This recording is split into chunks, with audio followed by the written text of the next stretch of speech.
Well, hey everyone, my name is Nathan Jones, and if you're new here, welcome. I like to talk about all things movies, specifically Blu-rays, and today we're going to be talking about some films, but we're actually talking mainly about a director. We're talking about Sidney Lumet.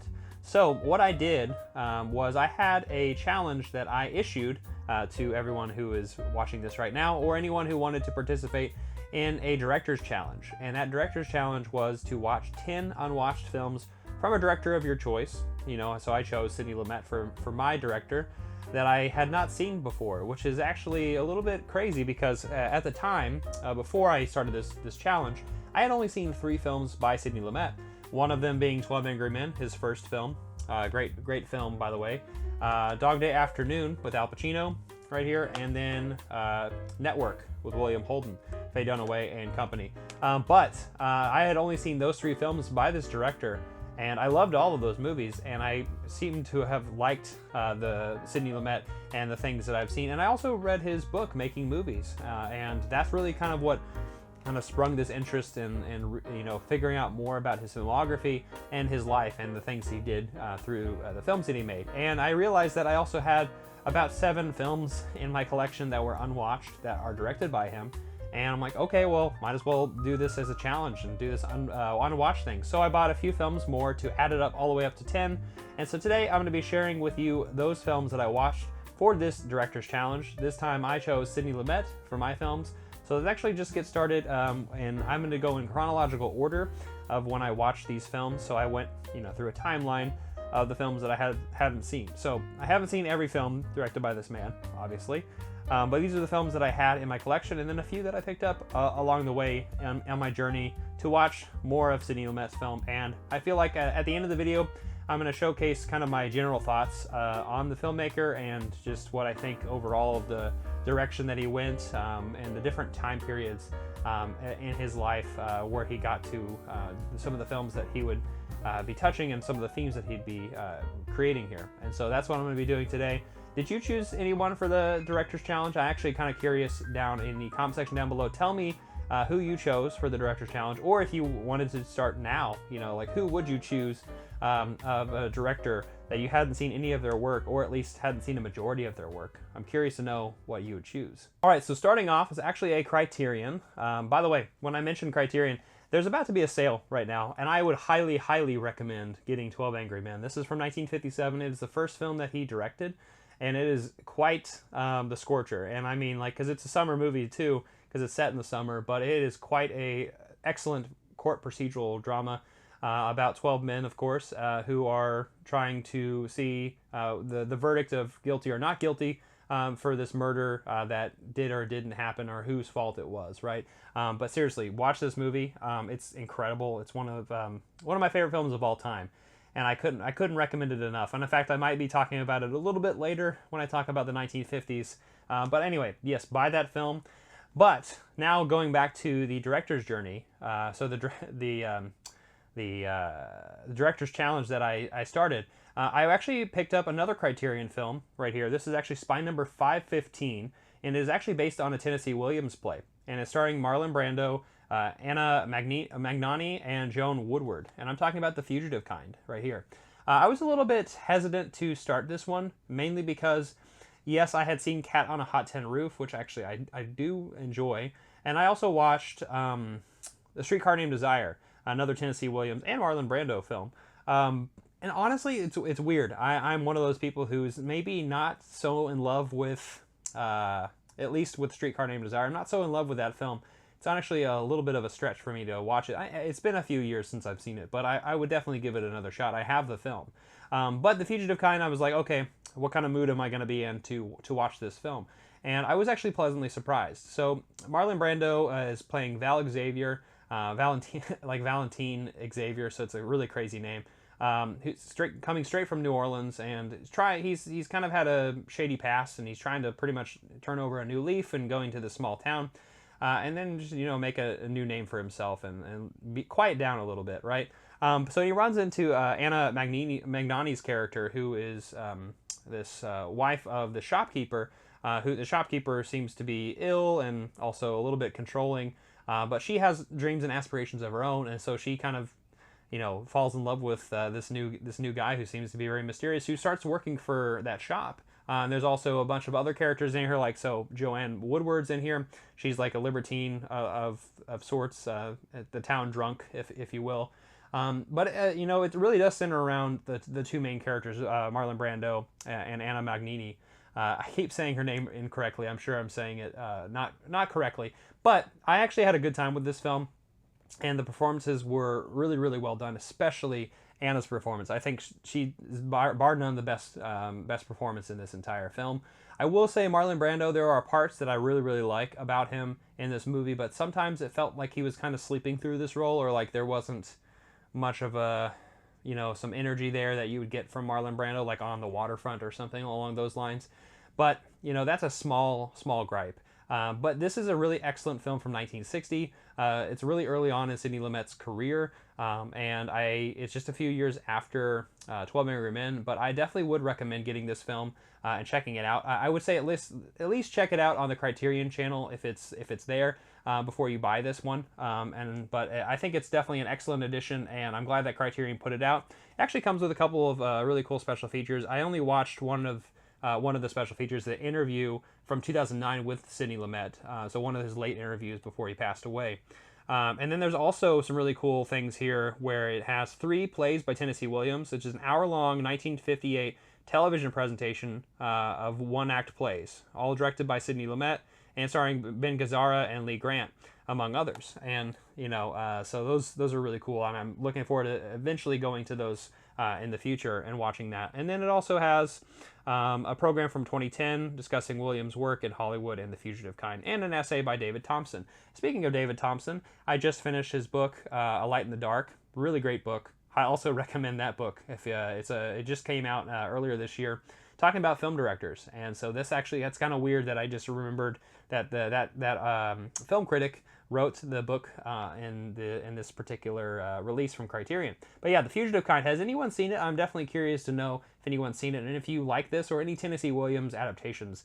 You know, I'm pretty light on them, and stuff that's not terribly my interest, but I'm definitely curious to know if there's something that I might want to watch in the future, you know, on these Tennessee Williams adaptations that I'd like to see on the big screen, right, on the silver screen, right? Let's actually move on now to another Criterion. All right, moving from 1960, we're going to go to 1964 to a Cold War adaptation, a thriller, a really crazy thriller that actually had a cousin film, I guess, related to it, called Failsafe, right here. So Failsafe is from Spy Number 1011, and the other film that came out the same year in 64 was Dr. Strangelove, or How I Learned to Love the Bomb, from Stanley Kubrick, and they are very different films, right? The subject material is definitely like a Cold War paranoia. It's like, okay, there's an accidental, you know, press of buttons, so a lot of people in power are pretty much like, okay, are we going to push this button? Are we going to, you know, start nuclear war? Are we going to start atomic warfare with each other, with the superpowers at the time, which was the Soviet Union and the United States? And so with Failsafe, this is based on the 1962 novel. So this is like more of a straight adaptation of that, where it's a little bit more of the thriller and like less comedic, whereas Dr. Strangelove would be the more comedic kind.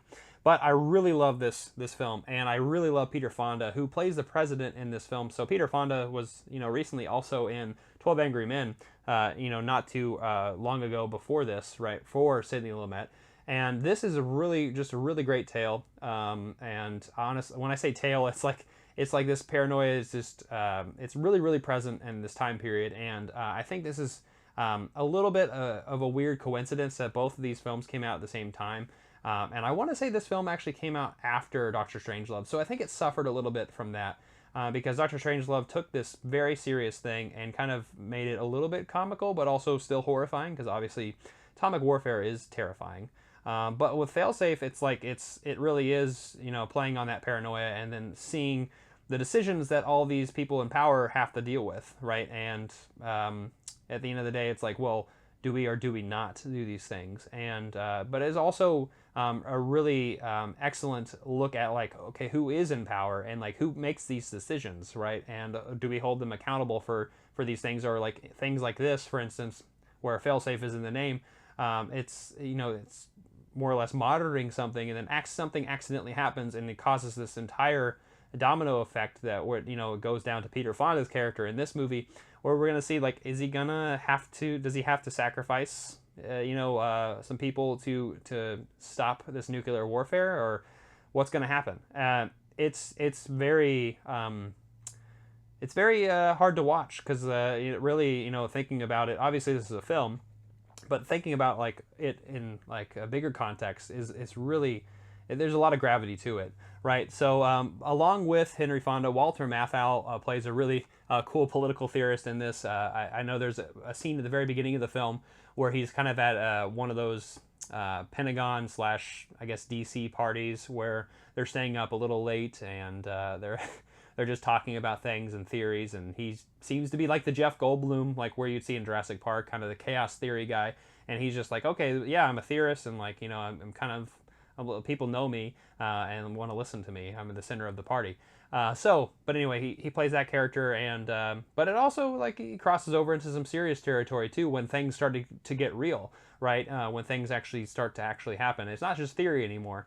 It's actually happening. So besides Walter Matthau and Henry Fonda, there's a lot of other excellent people in this film. But I want to know if anyone's seen this film, and have you seen Dr. Strangelove? I would love to know in the comment section down below. But yeah, Failsafe is another excellent, it's another excellent film from Sidney Lumet, and I was definitely happy to watch this one, even though it definitely put me on the edge of my seat when I was watching it one night a few weeks back. So yeah, let me know if you've seen Failsafe down in the comment section down below. All right, so moving on to 1965, so just a year later, Sidney Lumet directed another very serious film, but this one I think is a little bit more serious on the downfall and degradation of somebody who's kind of just lost their way and really just trying to figure out themselves in this new world that they live in. And I'm actually talking about The Pawnbroker right here from 1965. So it's got Rod Steiger, who's our main character. It also has Geraldine Fitzgerald in it. But Rod Steiger plays a Holocaust survivor who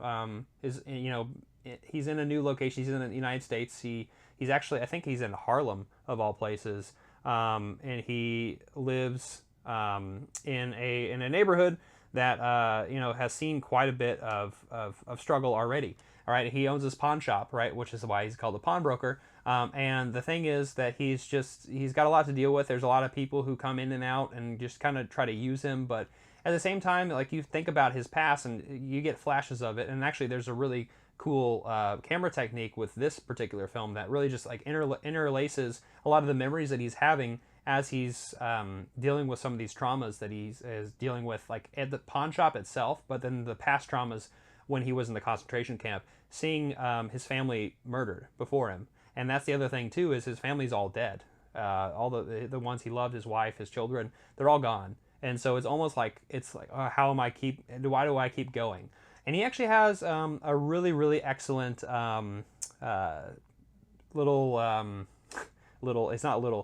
it's his assistant at the shop. His name, Jamie Sanchez, who was in The Wild Bunch. He plays Ortiz, which is his assistant in this film. And really, he's just like jovial and like this is a job, and he's like very youthful and like definitely wanting to take over eventually and get treated well. But it's almost like Rod Steiger is so indifferent to him and his struggles that it's just so like his own pain that he's having, he's like kind of inflicting it on other people, and he doesn't even realize it. And it's honestly really, really hard to watch. But and it's also really hard to like anyone in this film, maybe except for Sanchez, right? Except for Ortiz in this film, because he definitely is the one who has the energy and the life in this film.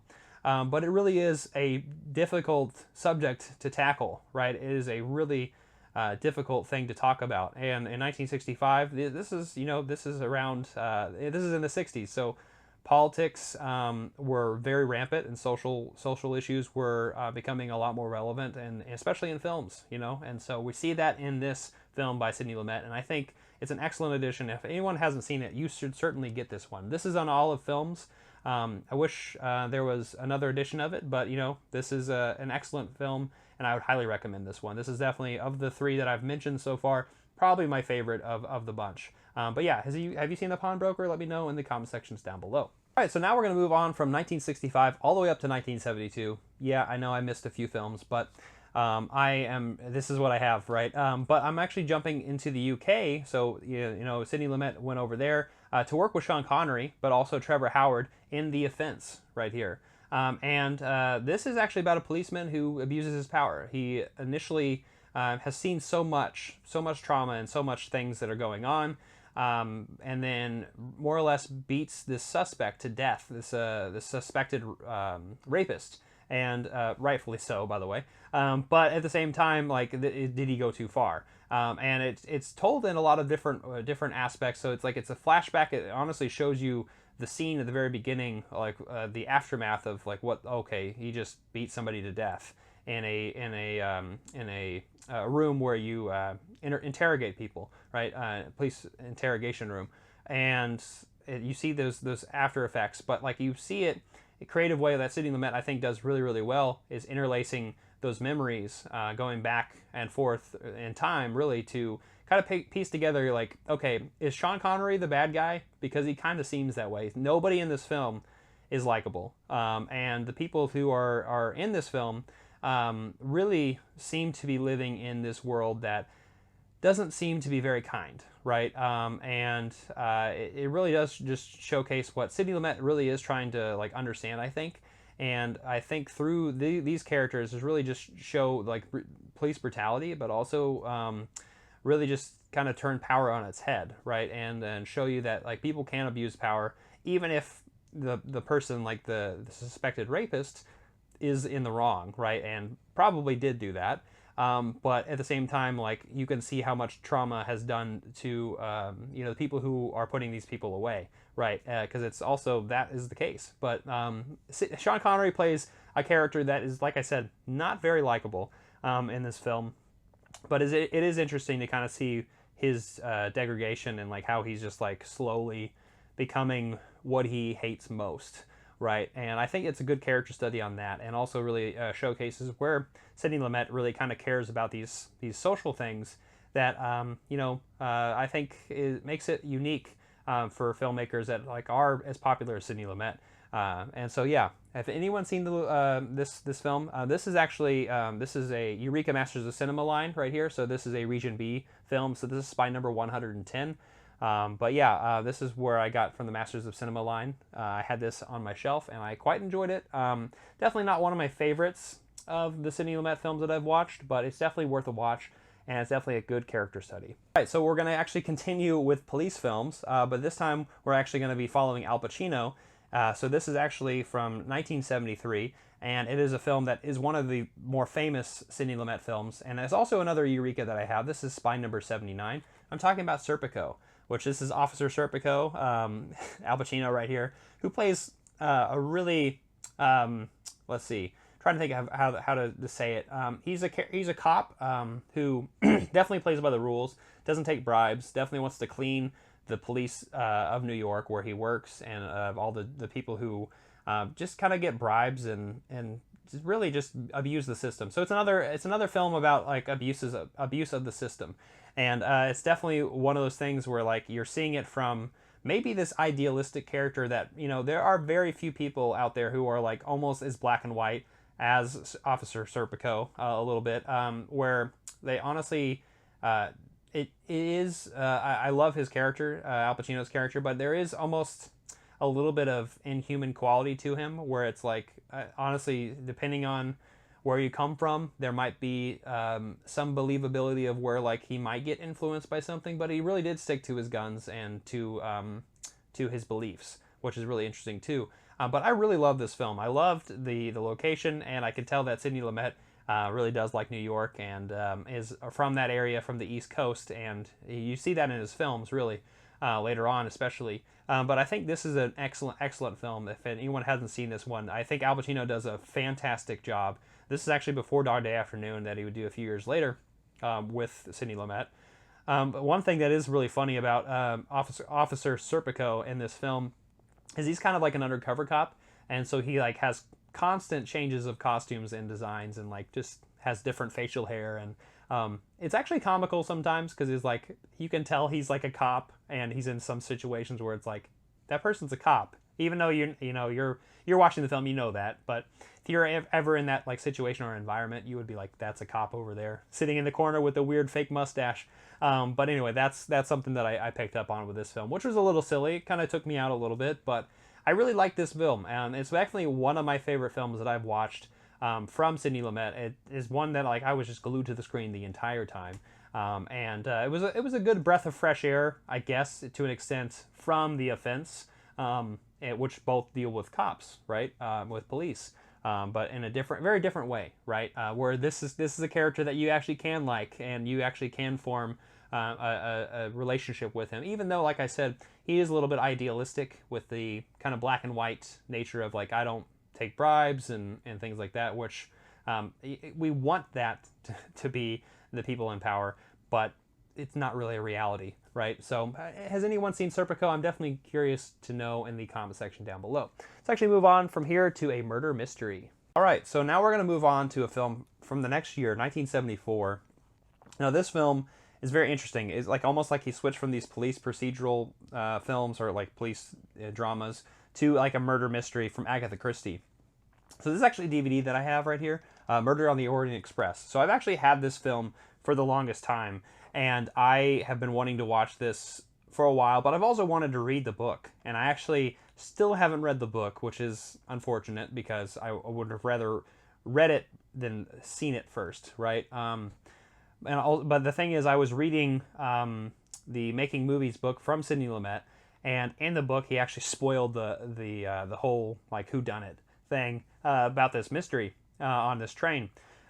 Which, by the way, I know this book and also this movie has been out forever, so I should have known that, right? But I just hadn't got around to it, and so, but I was a little bummed that I figured it out in the book. But regardless, I definitely had a good time with this film, and I think it's a really good film about Hercule Poirot. I want to say his name correctly. Trying to figure out who did it, and this has an amazing cast of characters. Lauren Bacall, Sean Connery is in it. You also have Ingrid Bergman in it as well. Martin Balsam, Albert Finney, Jean-Pierre Cassel, John Geigold, Wendy Hiller, Vanessa Redgrave is in it, Rachel Roberts, Anthony Perkins, Richard Woodmark, Michael York, Jacqueline Bisset, and Martin Balsam. I feel like I've said a few of their names over and over again. There's a lot of people in this film, right? And it's really the ultimate whodunit. So there's a lot of people involved on this train, and a lot of different casts and characters, and it really is about Poirot going around and talking to each of these characters, trying to figure out, just down who was murdered and like why were they murdered, right? And so figuring that out is really, really fun. I'm glad this is available, but I really wish there was a really good Blu-ray release of this. I think there is a Blu-ray release of it. I want to say it's an import, but I haven't really looked too much into it. But yeah, I want a proper release of this film. But I had a good time with this movie, even though I feel like I would have had a much better time if I had not known the mystery, and if I also had read the book first. And eventually, I will read that book, because I did really enjoy the Agatha Christie book that I read like a year ago, and then there were none. Really loved that. But yeah, I know that Murder on the Orient Express, definitely one of those ones that is like one of her best books, right, to read, one of her best novels. Another thing too is I haven't seen the Kenneth Branagh newer version of this film, which I've heard kind of mixed a little bit, but I'm definitely curious. I'll definitely watch it too. But yeah, has anyone seen the original Murder on the Orient Express? And if you have, tell us down in the comment section down below who did it. No, I'm just kidding. Don't do that. Seriously, if anyone hadn't seen it or know about that, like, keep it secret for people. Come on. I like no spoilers as best as I can. All right, so now we're going to jump all the way up to 1978. And this is quite a jump, for me at least. I was kind of like, okay, I didn't know that this was directed by Sidney Lumet, to be honest. And this is actually a film that I ordered because I was looking up some films to kind of fill in the gap with some of the movies I hadn't seen by Sidney Lumet. And I actually chose The Wiz right here with Diana Ross and Michael Jackson. This is a great film. This is a reimagining of The Wizard of Oz in New York, right? And this is just really, really great. An all-black cast here, and really great songs. Like, I don't know. I think this is one of those films that I was really, really pleasantly surprised. I actually put it on Juneteenth of all days, which actually just lined up with what I was watching at the time. So I thought that was a good it was a good thing that lined up there. And yeah, honestly, I want to celebrate Juneteenth a little bit better. But yeah, I watched The Wiz, and I thought this is an apt film to watch on that day. But anyway, just for celebration, right? And I thought this was really good. I think Diana Ross sang incredibly well. Everyone in this movie sings incredibly well. Obviously, this is a musical.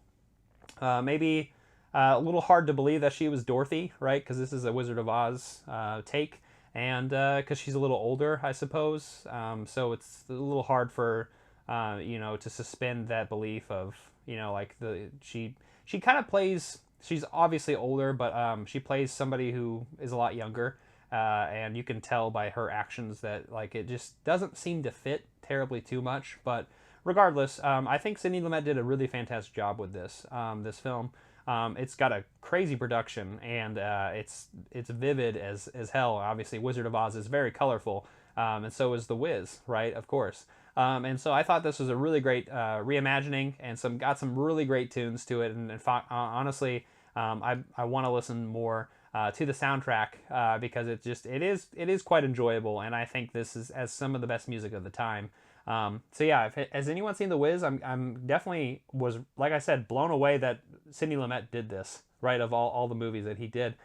This is quite a transition here. But yeah, let me know if you've seen The Wiz down in the comment section down below. All right, so the next film that we're going to be jumping to is actually all the way up to 1982, and this is actually going to be a murder mystery of sorts, or at least it's a crazy kind of Rubik's Cube puzzle, if you can see right here. Deathtrap right here. This is actually on Warner Archive. This was so much fun. This has Christopher Reeves in it. It also has Michael Caine and Dyan Cannon.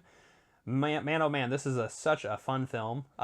This is about an author or a screenwriter who just had a recent play that was a really big failure, and his protege Christopher Reeve. His character is like, okay, well, maybe I can help, screenwrite with him and like figure out the best next play that, we're going to try to figure out the best next murder mystery. Because Michael Caine's character, he plays this really successful director who's written a lot of really great plays in the past, but the last one was just a bummer. And so they're trying to figure out what the next one's going to look like.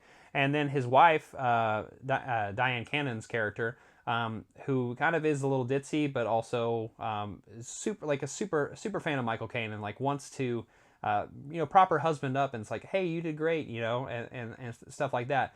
But I don't really want to give away too much of the plot because it really is something to unfold, if you will. It's definitely got like some elements of Clue, and it kind of goes back to when Sidney Lumet would do like Murder on the Orient Express, just like a bunch of like, you did it, you did that, and all those things. But it really is like people crossing each other's, back and forth, and it's just so much fun. This was just a delightful film. And honestly, I could see this like being like a precursor, almost a little bit weirdly like Misery. If it might be a stretch, I know, if you've seen both films. But it had moments of like that madness that ensues in the characters in this film. But anyway, has anyone seen Deathtrap? Because it's certainly one that I hadn't heard much about, but like I actually, this is one that I picked up to complete the 10 films that I had in my unwatched collection, and I was pleasantly surprised by this one. This is a lot of fun. This is one of my favorite films that I've seen from Sidney Lumet, and I highly recommend this one. If you haven't seen it, Deathtrap is certainly worth your time. All right, so the next film we're going to be talking about is actually another one from 1982. This one is actually one of the more famous Sidney Lumet films. This is starring Paul Newman.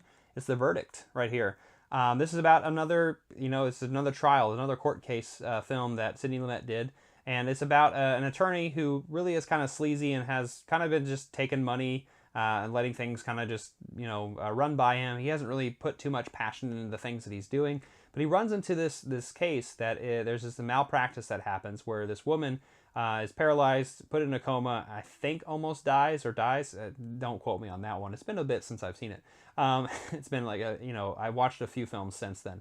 But, so Paul Newman's character really feels like, okay, I got to prove myself, but also I want to prove, because I can sense that there's something wrong here. And the malpractice, the people who put her in this situation, are like, saying that this is definitely not the case. Just take the money. Like there's nothing here. But Paul Newman's determined to kind of prove them wrong. And even the judge is against Paul Newman, and it seems like a fucking asshole the whole time. Everyone in this movie seems to be an asshole towards Paul Newman, but Paul Newman really, I mean, he deserves it sometimes. Like, he's not the greatest character in the world either, because he's just, like I said, been sleazing through life and just kind of breezing by. So it's not even really well earned, where you can't earn his respect. You have to, he has to develop it in this film. And that's, I think, why Paul Newman does so well in this film, and why this movie is put up to be one of his best films, because he does really put himself in this role. Even though Paul Newman in real life is a philanthropist and also a really swell dude, apparently. But anyway, I digress. This is a really great film. It's a really good courtroom procedural drama. And I definitely recommend it. It's crazy that I've had it on my shelf for so long, but I just still hadn't seen it. But have any of you seen the verdict? I'm definitely curious to know in the comment section down below. Let me know. So we actually only have one more film left, and this is actually a film in the late 80s from 1988. It's another Warner Archive film, and this actually has the late and great River Phoenix in it. I'm talking about Running on Empty right here.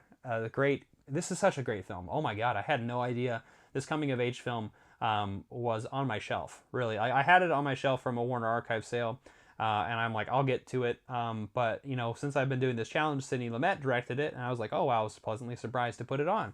But it also has Judd Hirsch in it, Christine Lottie, and Martha Plimpton, as well as River Phoenix, who are his family on the run.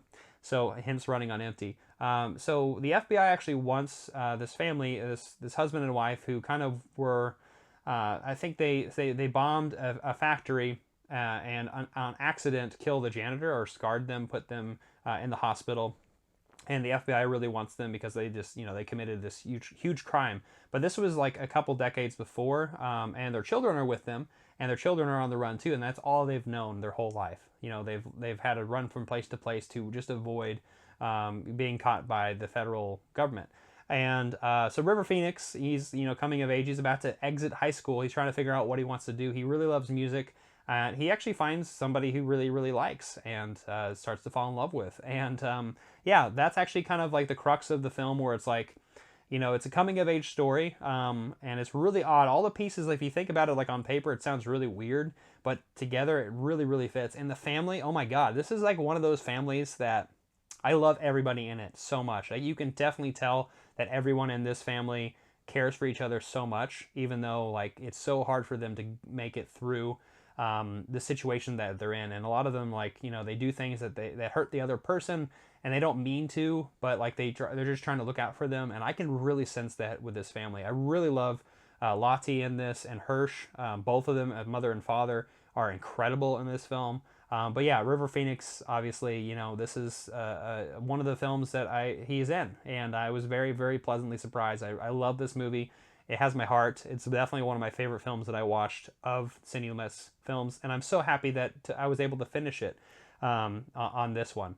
Or did I? Actually, I have an 11th film for you. But yes, let me know if you've seen Running on Empty. I want to know in the comment section down below if you've seen this one. Certainly buy this one. This is one of the best ones, right? It's a really good time. And it'll make you cry too. So anyway, I just mentioned that I actually have an 11th film because I wanted to get this, and I just was loving this Sidney Lumet journey so much that I'm like, I just got to keep going, right? So I actually got his last film, the last film that he ever did, from 2006. It actually has Ethan Hawke in it, Philip Seymour Hoffman, Marissa Tomei, and Albert Finney, and it is Before the Devil Knows You're Dead from 2006. Wow, what a great film. What an insanely fractured film too. Another thing that Sidney Lumet did, and like I said, he plays with time a lot in some of his films, and he kind of goes back and forth with it in some of them. And I think he does it really well in this film. Editing it was a weird thing to see kind of happening as you're watching this movie. But it is about two brothers, and I'm not going to talk too much about the plot because it's really important to watch it as this thriller kind of unfolds as you're watching it. But they try to rob this jewelry store, and it's botched, and there's a lot of consequences, unintended consequences from that. And it's something you got to watch because it's, like I said, it's incredible. And yeah, the acting performances by Philip Seymour Hoffman, who is like our one of the main characters in this film is like really, really fantastic. But also, so is Marissa Tomei and Ethan Hawke. They're incredible as well. And yeah, it's one of those films like you didn't expect Sidney Lumet to make such a film at the end of his life like this. But I feel like he just put all like, all his films that I've seen so far have all been incredible, or like good to incredible, right? And so this is definitely a director that I would highly, highly recommend. If you haven't seen before, The Devil Knows You're Dead, it's on Shout Select. Certainly get that film. It's incredible. But yes, kind of to wrap up and think about Sidney Lumet overall, I just was, once I had read Making Movies and really kind of saw his voice on the page, and the way he spoke and the way he talked about the interactions between the films that he had made. This, by the way, that was a 90s book, so he had made most of the films that I talked about already, and so he talks a lot about those experiences and the people he's met and people he's worked with. All right, you probably noticed a little bit of a break, so the camera cut because my memory card went full, which is unfortunate because I really was going on a roll there. But I was just going to say that Sidney Lumet, just based on reading his work and making movies and really watching all these films, I really feel like I got a sense of how well this man worked with all the people he worked with. So I'm talking about the writers who wrote all of his movies, the actors that he worked with, even his cameramen and the people he worked with behind the scenes, all the people who were just unnamed, that he built relationships with. It seemed like he really was a really excellent director and an excellent person. And so I'm just so happy that I was able to just deep dive a little bit further into his filmography. I'm still missing quite a bit of his films and his filmography that I haven't seen, and I'm definitely really excited to explore more. But yeah, has anyone seen any of these films that I mentioned, or any films that I should be checking out? But yeah, thank you so much for checking out this video. I know it's a little bit random and all over the place, but I had a good time watching all these films, and I hope you do too if you ever get a chance to watch any of these films yourself. So let me know also down below who your director is if you decided to do this director's challenge. But yes, thank you so much for watching. Give it a like, comment down below, share, hit the notification bell, and I'll see you next time. I'm not jonesing around.